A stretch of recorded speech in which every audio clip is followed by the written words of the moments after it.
මුට්ටිය මහත්තයා ඉන්න කාලා බලමු රහ ගන්න. ඒකන කමන්නේ ආයේ අපිට ෆැමිලි රූම් එක දෙන්න.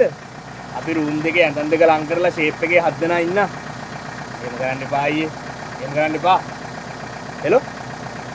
හෙලෝ. මහත්තයා උදේ ගහේ දැන් මුට්ටිය කාලා බලලා රහ කියන්න. සල්ලි දීලා අරන් යන්න. මේ උඹලා මග දිගට කණේ වල බජට් හදලා නෑ බං. දැන් කී දෙනෙක් නැවතුවාද කියහල්ලකෝ. ඈ ආන් අරේ 7 දෙනෙක් ඉනවා කියව පාර රූම් එකට 12ක් ඉල්ලනවා. මේ රෑ කැමරටත් 5ක්වත් යනවා බං. මම දැන් තියාම කියන්නේ තව 4000 ගානක් එකතු කරනවා. මේ යන වේදන් නැත්තම් කවර කරන්න බෑ බං. හරියනේ. මොකද මේ කේන්ද්‍රී ගෑන්නේ? කන්න බොන්න දෙයට හූල්ලන්න එපා හරි. නැද්ද? නැද්ද මචං? නිලන්තයි මේම කරමු. අපි බජට් එක නිකන් ෂේප් එකේ රවුම් කරන් යන් හොඳේ. මන්නම් ඉතින් අර තිබ්බ මොනර දැන්නම තමයි ඉතින් ඇලෝකේට් කරේ වැඩේට. ආය අතේ නන්නේ. අනේ උඹ මොන්ට තන්න කොයි වෙලෙත් අතේ නෑනේ බං. මේ මල්ලිලා මේ අද රැට කන්නයි බොන්නයි වෙන් කරේ 10000යි ඈ.